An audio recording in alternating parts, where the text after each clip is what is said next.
It is 10 years of devolution, and against the backdrop of a homegrown scandal, the North Rift County of Champions, Uasin Gishu, is playing host to thousands of delegates drawn from all the 47 counties.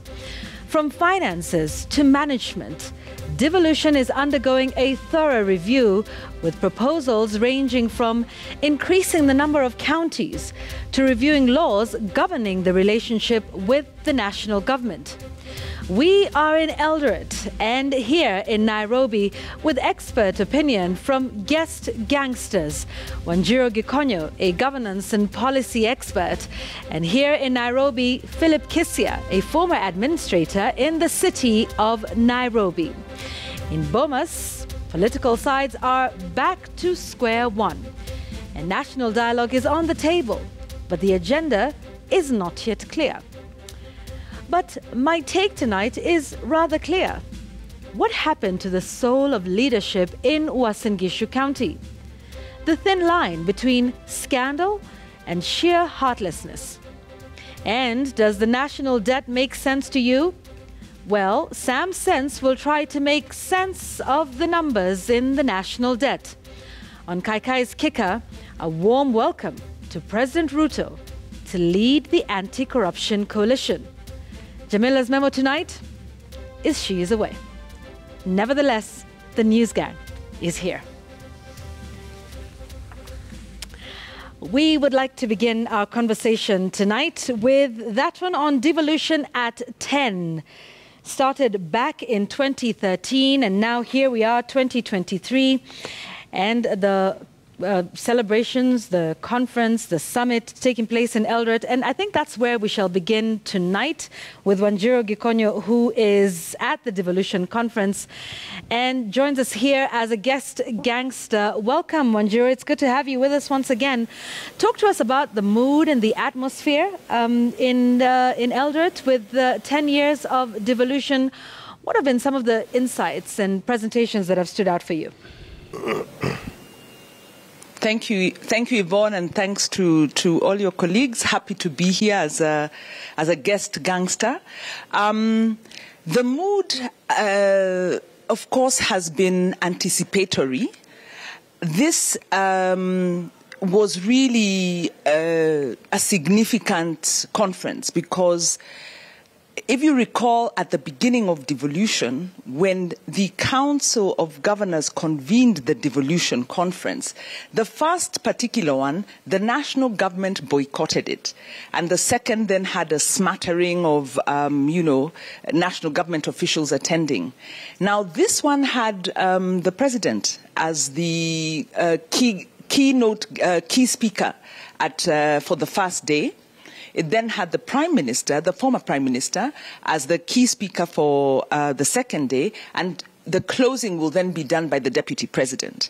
And we had in attendance lots of, many governors, in fact a majority of governors, we had a majority of senators, and we had a good number of MPs, and of course we had the county assemblies and the CECs. So it was packed to the rafters, especially yesterday. And, it's a busy conference with a lot of interests being put on the table. I would say yesterday, of course, the main agenda was to listen to the president and what he had to say about devolution, which was interesting. Some good things, some, not so good things, depending on where you stand on the divide. Because with devolution, we still have those who believe, who are more centrist in their approach.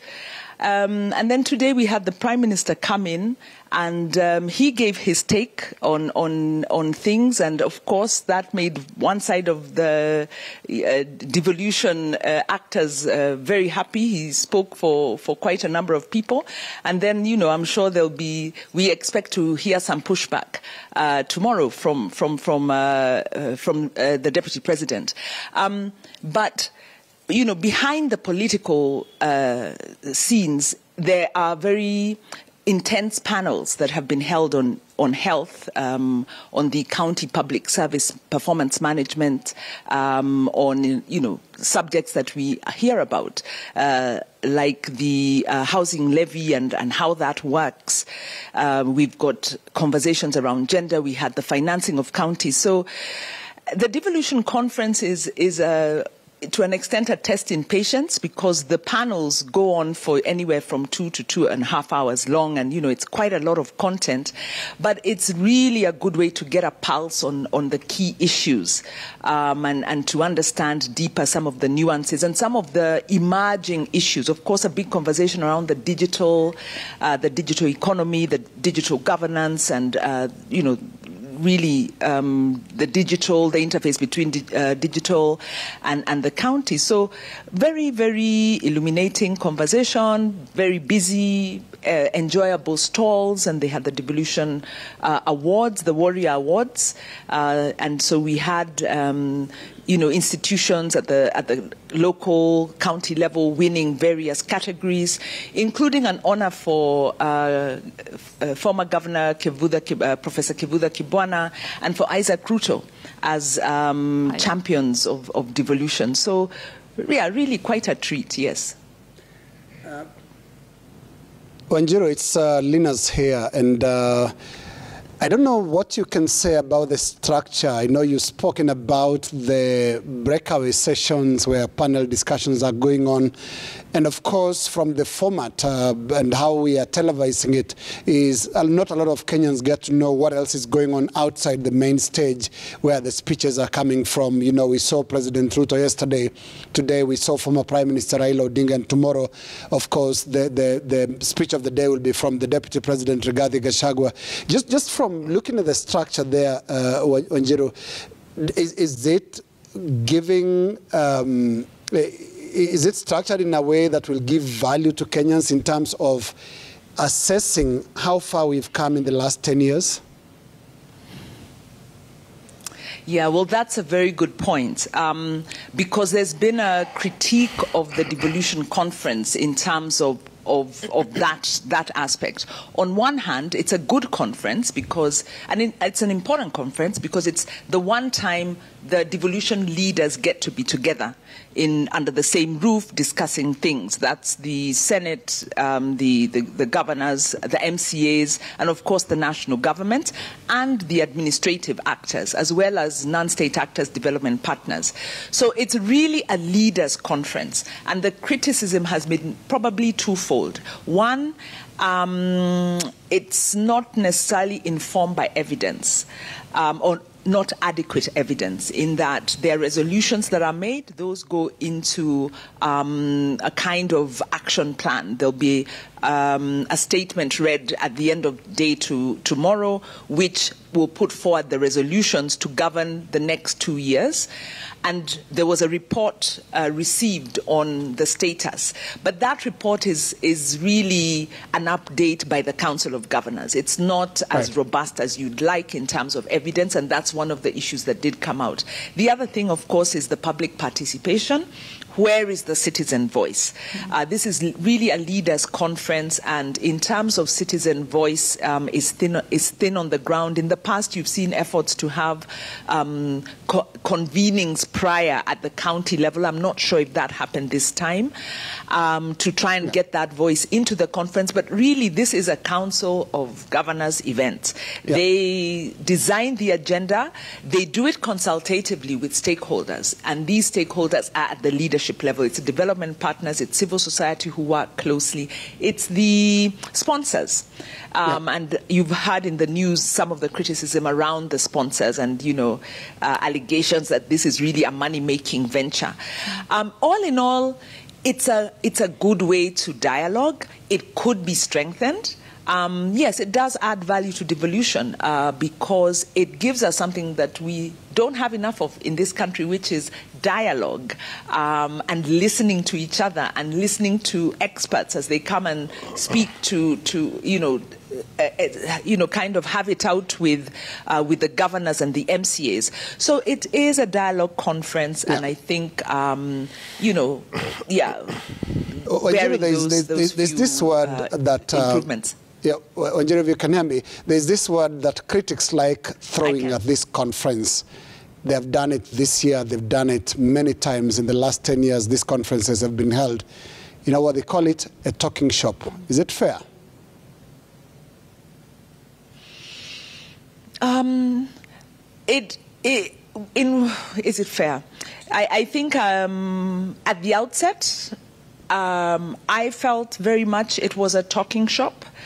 Over the years, I've come more and more to appreciate the importance of the conversations, simply because if you look at the history of devolution, there is a need to keep talking about devolution. There's a need to keep emphasizing what has worked, because we've had major reversals in the efforts to, move power away from the center. Is it just a talking shop? No, I don't think so. Important issues get aired, and they get airtime, and they get into the resolutions. And over time, we've seen these resolutions get strengthened. We are now, it was raised in several panels about the implementation of those resolutions. And in this one, you've got, people coming up with resolutions and proposals for partnership. So, is it a talking shop? I think it's a dialogue, and whereas it could be improved, it's an important dialogue that needs to take place among the leaders and their leadership stakeholders. And the question is, how do we get citizens involved and possibly have an equivalent discussion for citizens. But, dialogue is important. We need more dialogue. We don't have enough constructive dialogue in this country. And it's significant that the leadership at both levels of government was there. And they had their say politically. So, no, I think it's more than a talking shop. It's not ideal, but, yeah, I think it's an important conference. All right, thank you, Wanjiru. We'll be getting back to you shortly. Let's first bring in Philip on this. And for you, because 10 years later, so much money pumped into it, we are looking at the data point and saying that by the end of the current financial year, it will have been budgets of up to 4.8 trillion shillings.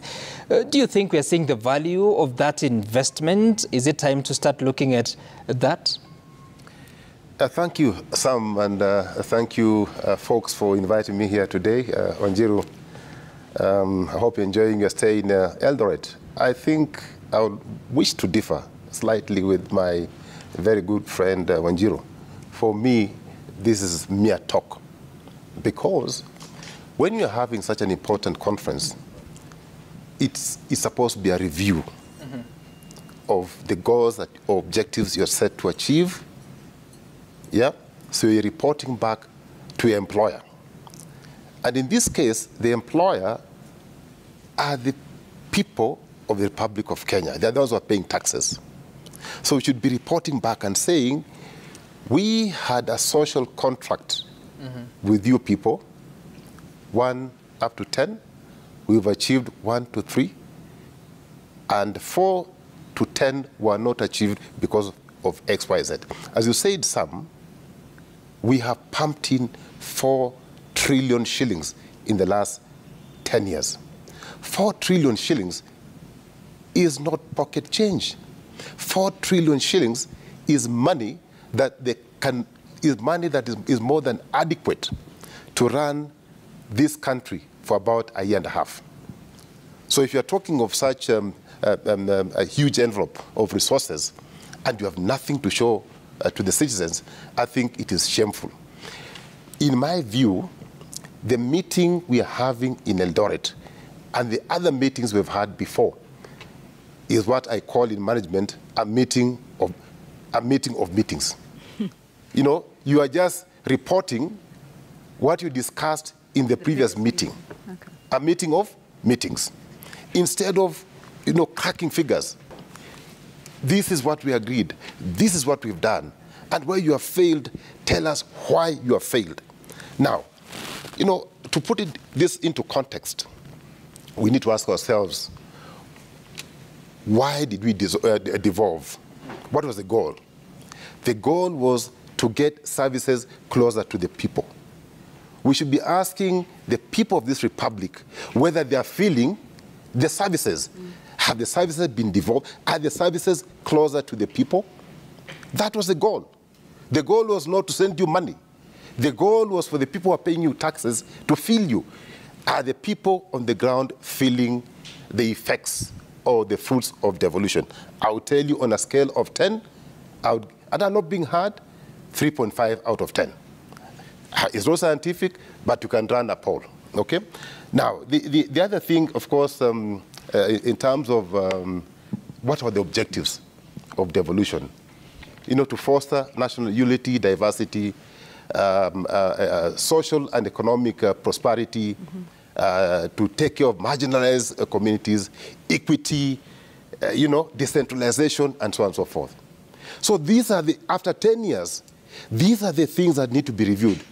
So we should have looked at the goal of devolution, the objectives of the devolution, and then each county has a vision, I think.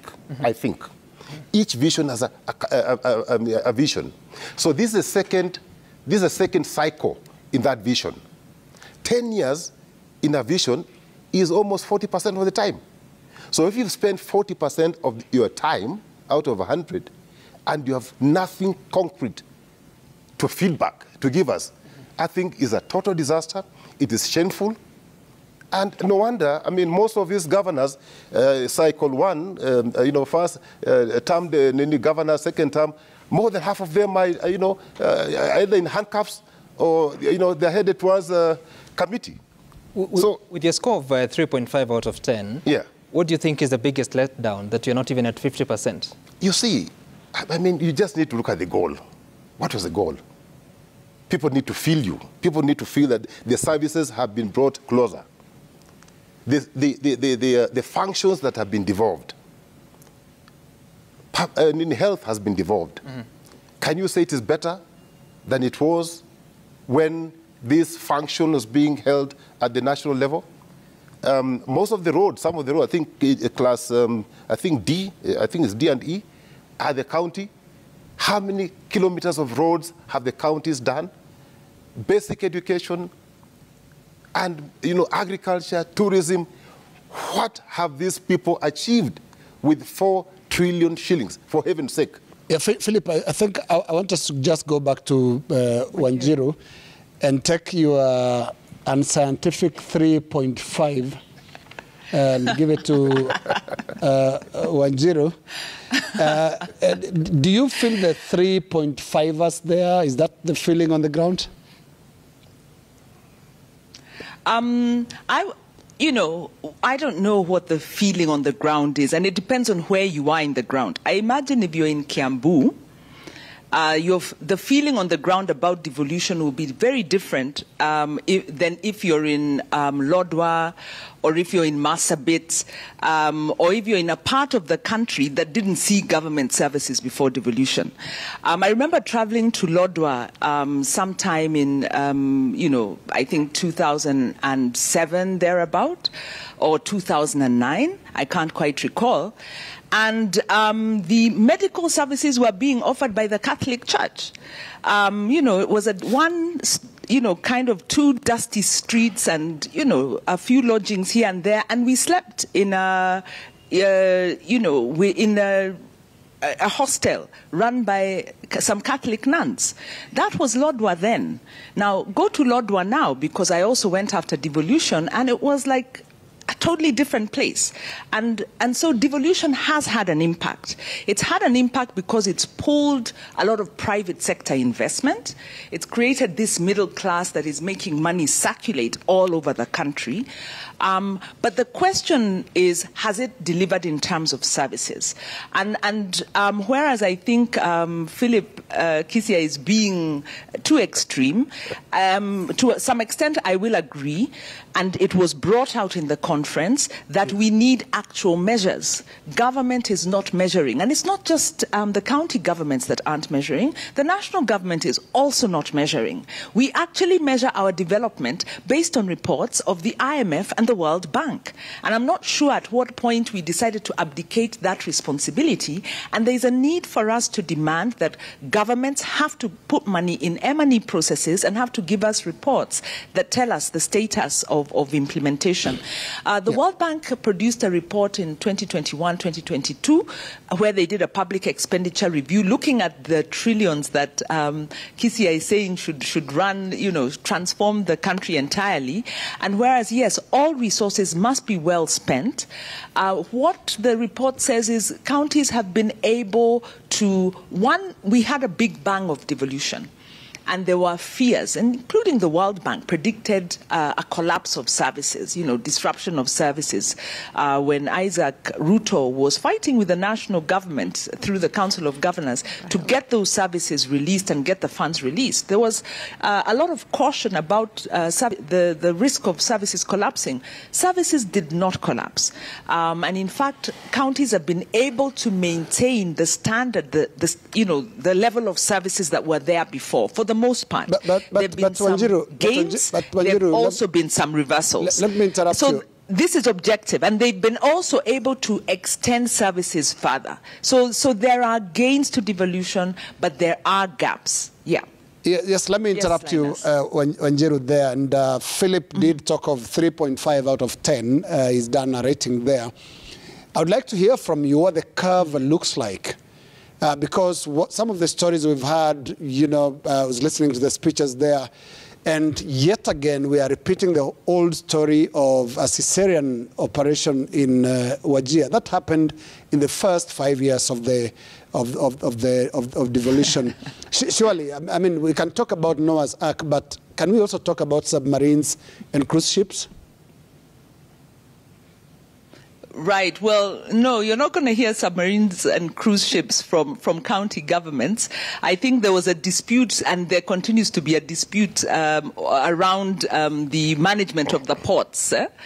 But some of the substantive issues that did come out, because I think that's what you're talking about. And, the political statements by the President and the Prime Minister are important because they highlighted some key issues, but the substance happens in the panels, which may not be covered as well, and those go into quite a lot of depth, and some of the key issues that came out were concerns around functions. We are still having a dispute around functions. And in fact, despite the charm offensive by the national government and the president in particular, right now we are having a centralization of county functions that have been taken over by the national government. And this came out in very polite terms, with the president saying that whereas those functions will be transferred in 60 days, somehow they are still being procured and managed by the national government. So, we had some double speak there, but the bottom line is that there's a problem with the centralization of functions and resources that should be at the county level being used by the national government. And we want to see if the Council of Governors is going to take an appeasement stance or whether they are going to fight for those services. Some of the other substantive issues that came out, of course, is financing. Counties have been struggling with financing, partly because they have been imprudent in the way they manage their finances. They've been quite imprudent in how they manage their personnel. We've got absenteeism, we've got, low morale at county level because the human resource systems aren't working properly.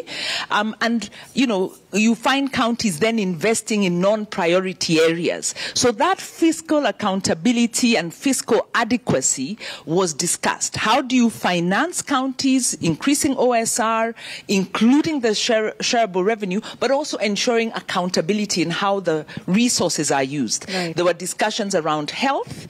There's discussions around, kind of how do you deepen the health service provision, and talking about community health workers, talking about the use of digital technology and OSR in health services as well.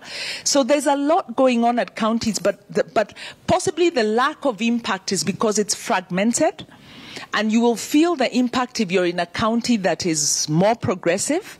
And if you're in a county that's not progressive, you won't feel the impact. And of course, because it's not measured objectively, then you're not getting these reports consistently. So the glass is definitely half full. And I would say we're at 50, maybe even 55%. But there are risks. There are risks. If counties don't step up their game, if the leadership doesn't really, pull themselves up by the bootstraps, we are going to have a repeat of the local authorities where we had these huge governments employing loads of people who were paid massive salary, well, not massive salaries, but were drawing from the national kitty and not delivering services or delivering suboptimally. All right, so we are Wanjiru, seeing a disturbing repeat of that. Yeah, Wanjiru, Yes. let me jump in for a minute because you mentioned local authorities. Philip Kisia here was a member of, what existed pre-2010. Just a quick reaction from you on how devolution now compares to how the local authorities were run under your tenure. You see, yeah, that's a very good one. Yeah. In fact, the Prime Minister had a very good proverb where he said, and I'll give it in English because I might mess it up in Kiswahili, that a baboon only sees the red bottom of the baboon that's on the tree. It doesn't see its own red bottom. And I would say, Philip Kisia needs to remember that during the constitution-making process, Kenyans were so fed up of local governments that they actually did not want to hear that name anywhere. They were almost saying centralize again. But when they said, okay, let the money come to the local level, but no councillors, no local government. So the committee of experts and the CKRC had to make sure they avoided any language that reminded Kenyans of the, the traumatic experience they had with local government. So Philip Kisia needs to be careful when he's throwing his stones. Wanjiru, I can understand, you're in Eldoret, and a few goodies could have come your side on a lighter note. But you see, even before I probably contrast between the local government and the county governments, let me say this, and Wanjiru, I'm a little bit surprised. There is something called your potential. What is your potential? So when you're reporting anything, you don't report what you have achieved, but you report what you have achieved against your potential.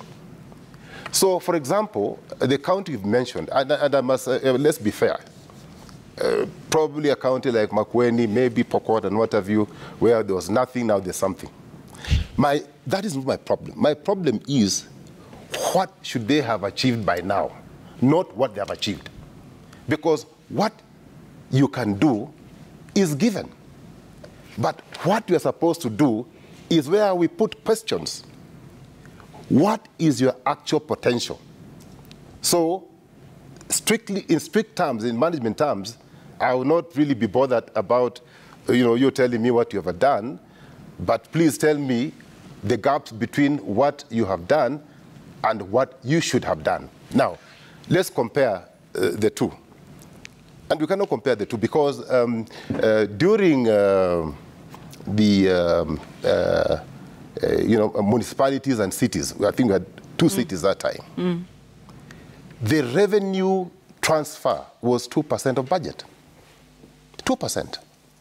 And I can remember during my tenure, in my last year in office, 2011, 2012, the transfer I received was 2.9 billion Kenya shillings. I want you to go to the records and look at how much that year we collected as a city, our own revenue, internal resource envelope.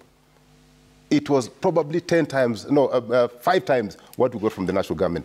Now, compared to what is happening now. So, in terms of resourcing, the envelope from the national government has substantially increased. And if you compare to what that resource envelope has done, I mean, it's regrettable. We have done, there's some milestone. Wanjiru, relax. There are some milestones that can be recorded in certain counties, no doubt, maybe 1, 2, 3, but to a majority of them, there is nothing to show for the 4 trillion shillings that has been collected from the Kenyan people. There's absolutely nothing to show. In fact, most of these counties are heavily in debt. Some of them from a debt level of, I don't know to mention names, maybe 10, 12 billion, you're now at 100 billion. You're receiving 5 times the amount of money that was being transferred, yet you are in more debts. So, I mean, you can only compare, you can only relax, you can only compare an apple to an apple, not an apple to an orange. So those of us who are there during our time, and I can speak about Nairobi City, based on the resource envelope that I received from the National Treasury, plus the taxes I collected from the great people of Nairobi, there are things you can see. For example, my administration dropped down the debt level substantially. Yeah, you know, we were prudent in financial management. We brought in physical discipline. Yeah, you know, for the first time, the city collaborated very, very strongly with the Ethics and Anti-Corruption Commission, and we were ranked number 5, top 5 amongst the most reforming municipal or cities, no institutions in the Republic of Kenya. Right. So we moved from one of the worst to top 5 in terms of reforms. So, I mean, to answer the question that I was asked by Yvonne, you can only compare an apple to an apple, not an apple to an orange. So we did whatever we did. Judge me to what I had, you know, when I signed the contract, I said I'll do 1, 2, 3, 4. If I fail to do, then I have questions to answer. But if I did what I signed for, then how do you hold me to account? Wanjiru? Right. I mean, I think that's very scathing, and also it's kind of a selective memory on your part, Philip, because obviously part of the problem with council, the local governments, is that, you know, they had quite a lot of corruption in them, and we do have a lot of corruption now. But I would say that with the county governments and the 4 trillion, number one, county governments have a major redistribution role. So when you say, well, some counties that didn't have services now have it, that's okay. That is possibly one of the most important objectives of devolution, to ensure that this idea that some parts of the country will not get development because they are away from the main centers, you know, to do away with that. So in that regard, being able to have extension of rural water services, because that has, the rural water network has extended, being able to have ECDs, that has also been extended, being able to have extend health service delivery at level 1, level 2, level 3, that has been extended, especially the level 3 is found to have to be the strongest, and that has an impact, of course, on daily people's lives. Now, some of the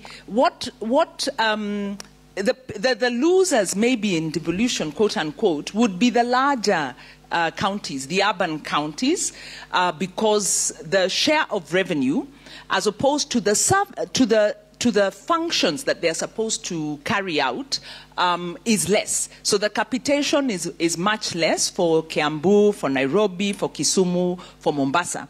But having said that, there is also corruption. And I agree with you on the matter of own source revenue. The revenue of Nairobi picked up in 2014, 2015. Nairobi County was collecting on par to the pre-devolution levels. And from that point on, it's been on a downward trajectory. And so obviously the question is, where is that money going? and what's going to be done about that. But let's not mistake mismanagement for devolution not being important for our national development. The point is we've got poor leadership in some we've got 47 counties, and some counties are not up to scratch, and some of those leaders do belong in jail. And, those are some of the discussions that were put on the table, maybe not pinpointing individuals in that regard, but yes, we do need to deal with that. Okay. We cannot say nothing. That I think is, the glass is half full, and the question is how do we augment it? All right. Okay. Wanjiru and Philip, I want us to talk about a new conversation that is probably taking shape, and that is to do with the national dialogue that is happening in the country, be that as it may, with a very important principle of devolution, which is funds following function. There are some people who remain unhappy with it. William Kamket and others are talking about, devolution has benefited some, but not all of us, and that for some they continue to feel marginalized. I would like your comment around this, but I'd like us to listen to Honorable Kamket, who talks about the Equalization Fund and how they have not been able to benefit as much as they thought they would. And in fact, making the push for more counties, more than the 47 that we already have on this 10th anniversary of that. Let's listen. But those of us who have found ourselves in counties where we are more marginalized than we were in the national administration, so we believe that something has to be done. And that is why we went to Bomas. We have been agitating quietly, but when it was decided that let there be dialogue, and so we decided then that let us be part and parcel of that dialogue. And part and parcel of that dialogue is actually that he's talking about increasing the counties, and that might sort out the problems that they're facing and the marginalization that they feel, even with the current 47 counties. Let's listen. We've not been able even to benefit from the Equalization Fund. So we are sinking deeper as other Kenyans are enjoying the fruits of devolution.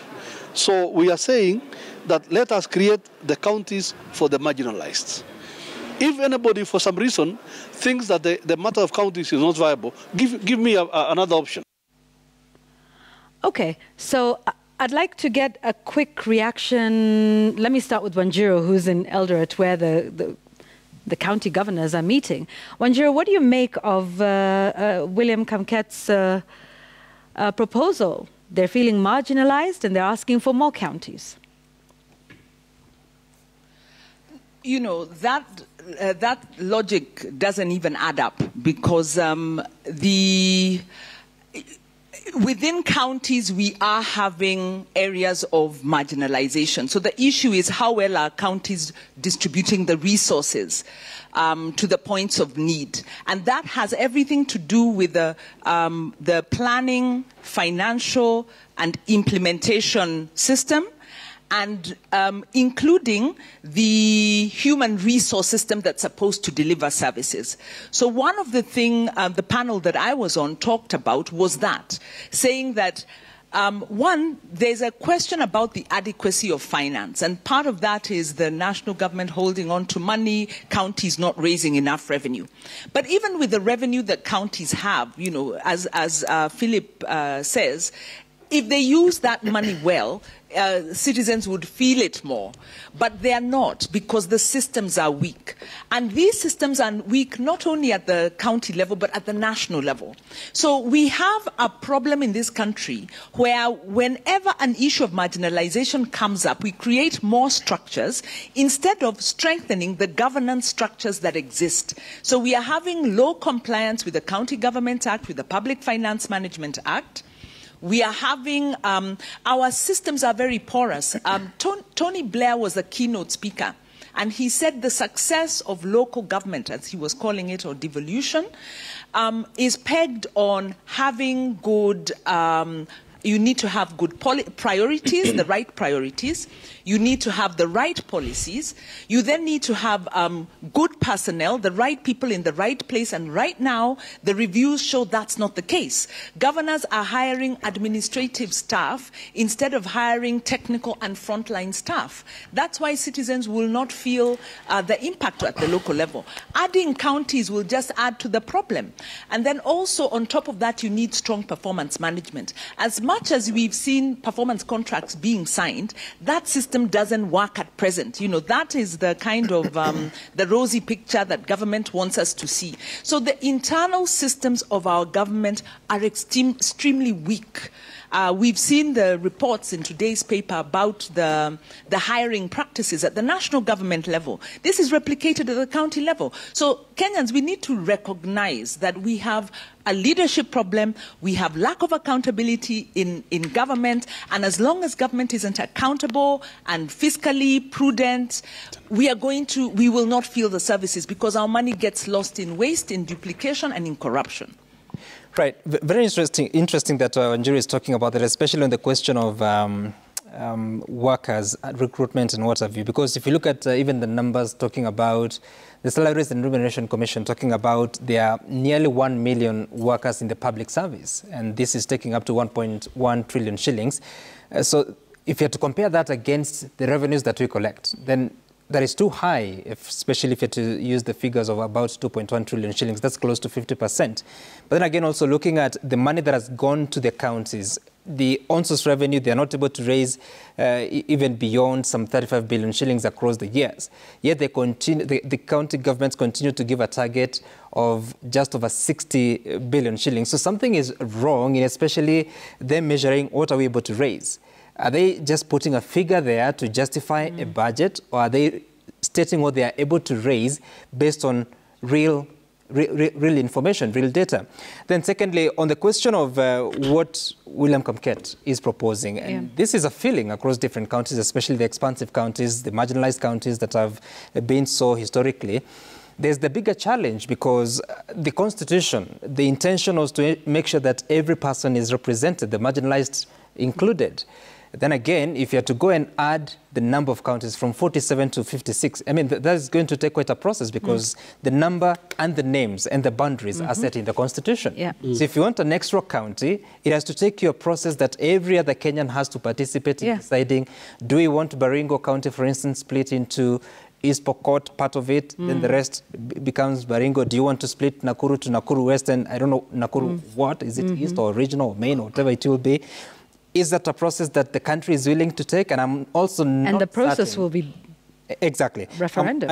Yes, it has to be a referendum, through a referendum. I'm not certain that the national dialogue at the Bomas of Kenya is ripe for such a conversation, despite the interest that may be. Never mind that the Constitution as it is protects every person, even in those marginalized regions.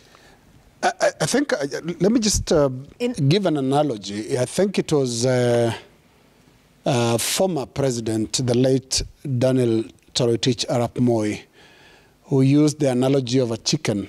And I can comfortably use that because I think it will carry 50% of, comfortably the 50% of the panelists will understand.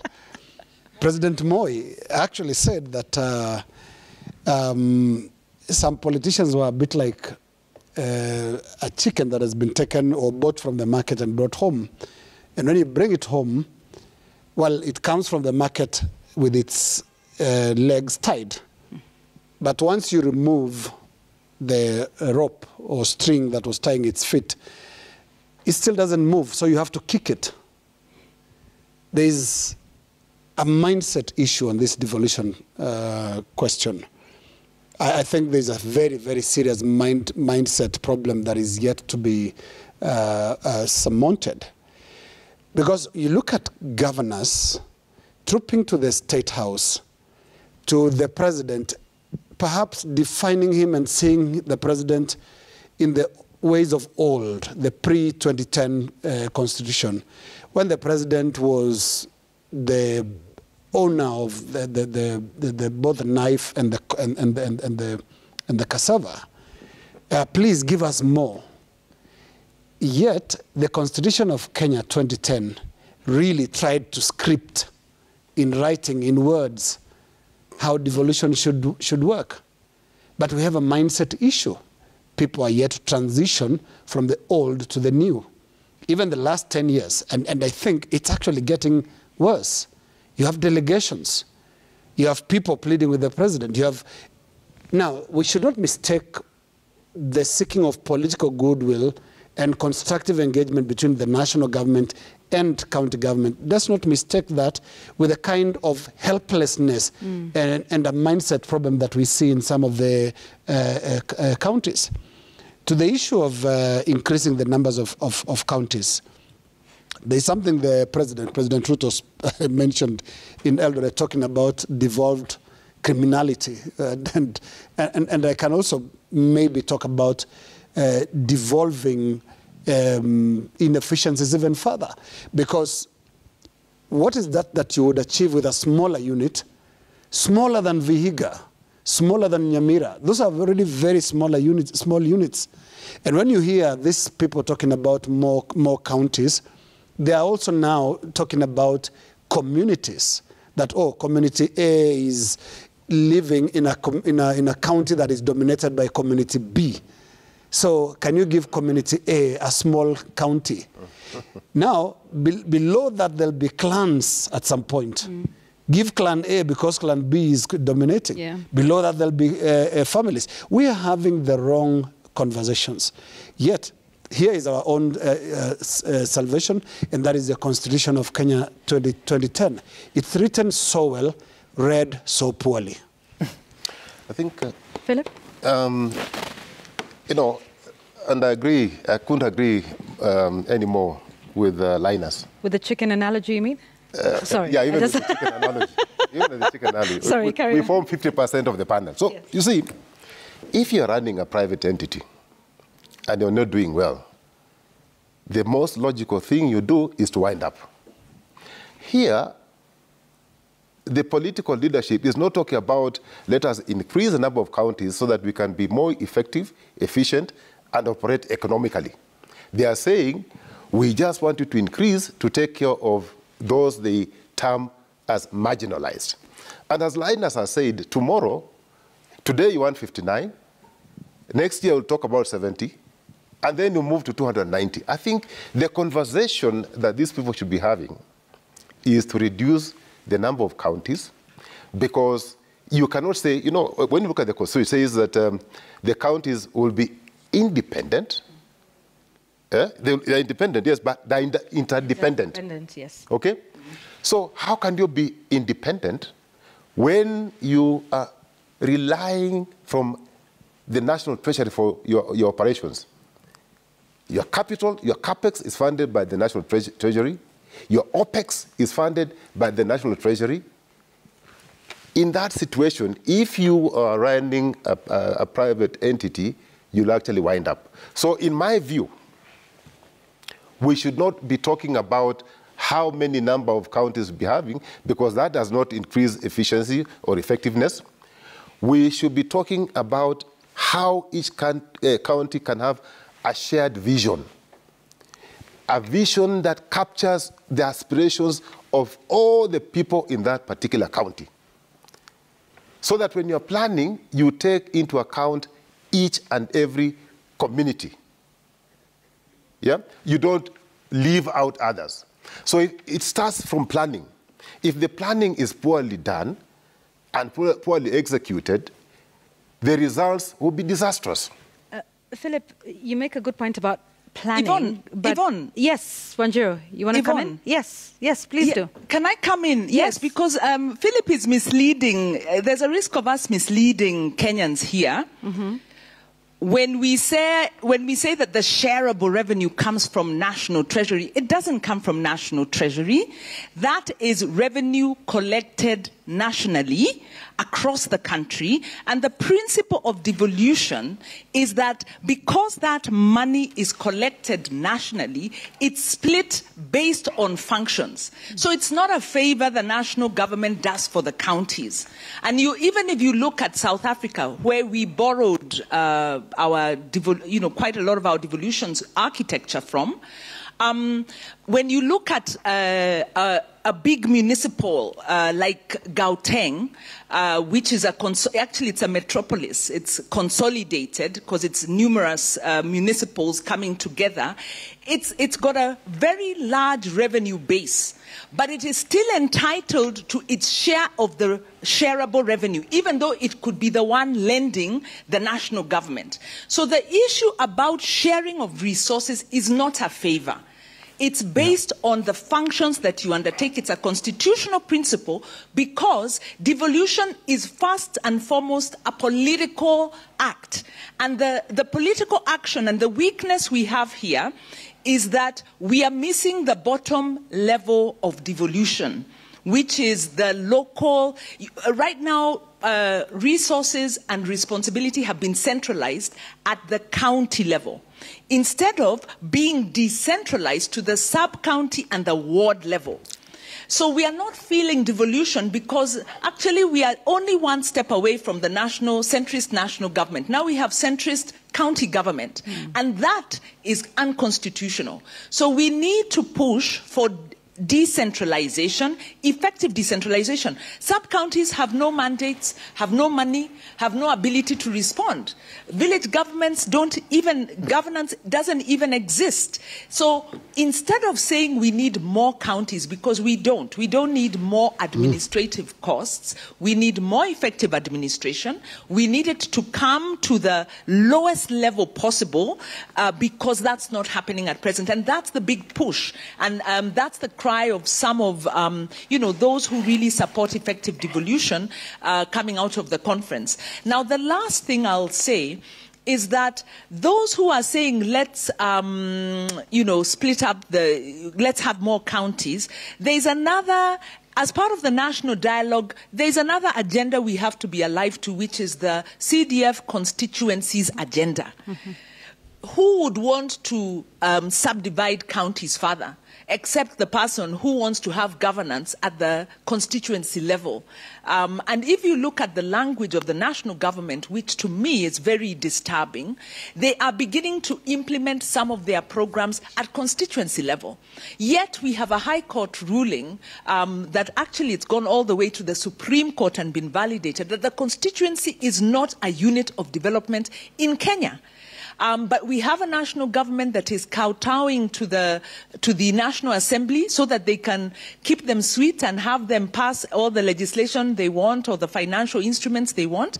We have a national government that's implementing county functions willy-nilly, and we are afraid that unless civil society steps in, the Council of Governors may have lost the appetite to fight for their mandate, which is the devolved mandate. So let's be very careful about the national dialogue. That's a political dialogue. That is not yet a citizens' dialogue. Okay, all right. Wanjiru, allow me... yes, I was just going to say, Wanjiru, I will take that as your last word on this so that I can give Philip the final word on this conversation. You see, when you talk about independence, you must be independent in all aspects.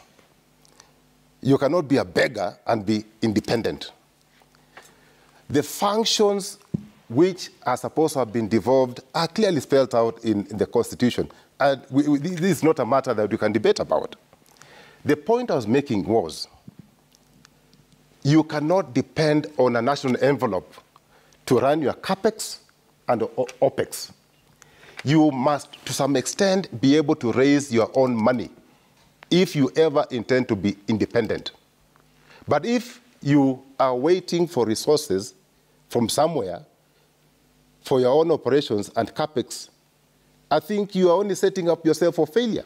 So, Philip, what would on-source revenue look like? I mean, there's the proposal for one county, one product, at least for a start. I think, you see, that is a good thing, because I think that is what the other side of the political divide was pushing for, that you must look at your, what is factor endowed, what has God blessed you with, what can you push as a county that can give you, one, a competitive advantage based on the comparative advantage that you have. So pushing a product that will ensure that some revenue is generated in a county is maybe a way to go, other than spreading yourself too thin. But some counties are more well endowed than others. For instance, Narrow County, some uniqueness. Yeah, Narrow County is one of the ones that, for example, that constantly does its own source revenue. Yeah, tourism. But that's because they happen to be blessed with the Masai Mara. I mean, that's no fault of Marsabit, for instance. Each county, each human being is endowed with something. God was not stupid. Each and every county in this republic has something unique. It has something of value. There's something that you can make better and use it to generate and multiply resources. You can't tell me Turkana has nothing. You can't tell me even Vihiga County, my ancestral county, has nothing to offer. Vihiga has a lot. Have we exploited what we have to create a competitive advantage? Don't spread yourself too thin. That is what the county is attempting to do. They're rallying all over, and at the end achieving nothing. So focus on one or two items, and deploy all your resources in that one or two areas to generate income. Okay. I will have that as your final word on this conversation. Clearly, devolution is something we could talk about for a very long time. We want to now conclude that.